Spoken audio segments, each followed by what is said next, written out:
Republicans aim to address a critical shortage in Montana, access to high-speed internet in rural areas by passing Senate Bill 239 this session. MTN's Mike Dennison has more on that bill that is now awaiting the governor's signature.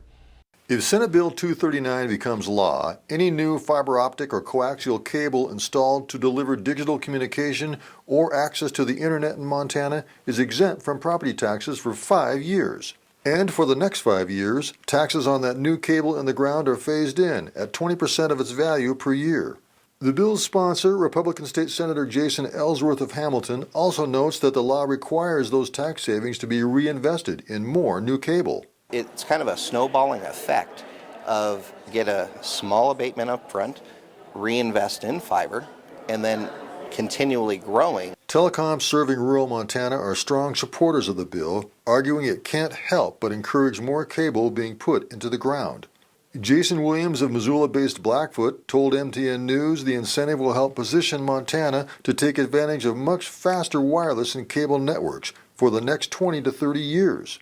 When it comes to access to high-speed internet or cell phone service, Montana is one of the lowest served states in the nation.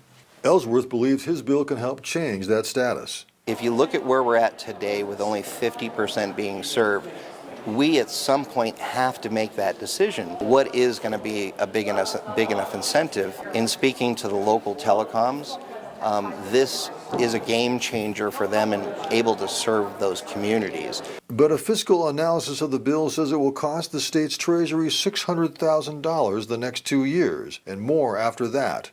Governor Bullock has said he'll be taking a hard look at bills that cost the state treasury money. In looking at those bills or any other bills, I'll be looking at both the public policy implications and to ensure that we have enough money at the end. Opponents of the bill also say it's an unnecessary tax break for some very well-heeled large corporations. Supporters of the bill say it won't really cost the state or local governments anything because it's a tax abatement, not a tax cut.